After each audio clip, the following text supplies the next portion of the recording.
Hello, and thanks for joining me on the Cactus Cowboy YouTube channel. My name is Dave Rose, and today we'll be looking at vinyl versus styrene, two different materials used to press records. Now you're probably wondering, why would there be two different materials to press records? Most of us familiar with records, whether they be LPs or 45s, know them as vinyl. But actually, styrene was used for good reason. Yeah, in the case of vinyl, a biscuit of vinyl, polyvinyl chloride, is pressed between two stampers in a press, heated up and then pressed until all the material forms into the grooves. Once it's taken off the press, the trim or flashing is trimmed from the outside edge of the record.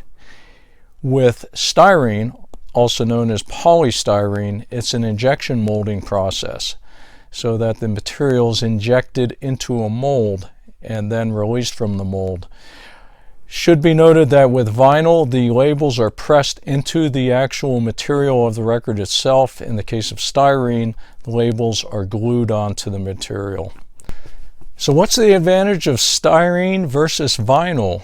The reason the record companies started using styrene pressings is primarily because of speed and efficiency. The styrene process is a much faster method of producing records, and with large quantities of records, particularly 45 RPM records being sold on the market here in the USA, the styrene pressing took hold and had certain advantages for the industry.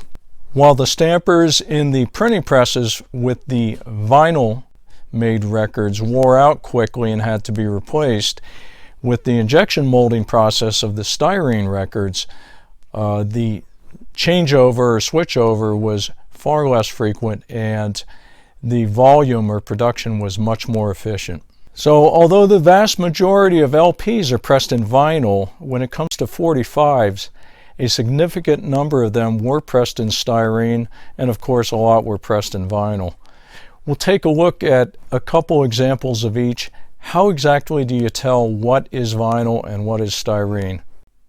Well, here we go. We've got two records here. Joe Diffie 45 from 1990 and an El DeBarge 45 from 1985. We'll start with Joe Diffie.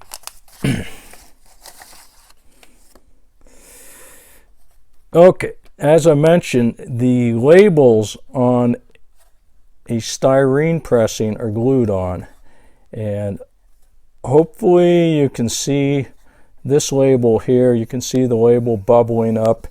You can see irregular. You can also feel the edge of the label where it's glued onto the disc. Take a look at the grooves. You've got kind of a coarse or grainy appearance to the grooves. The edge of the record is squared off or straight.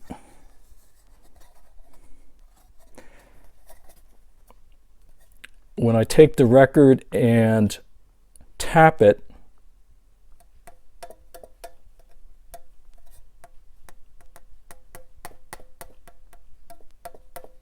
got a sharp ringing tone to it.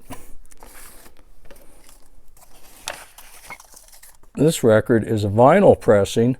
Notice that the grooves are finer, cleaner looking. The label is smooth. It is pressed into the record itself. Cannot feel the edge of the label. The edge of the record is smooth as it's been trimmed. And when I tap it,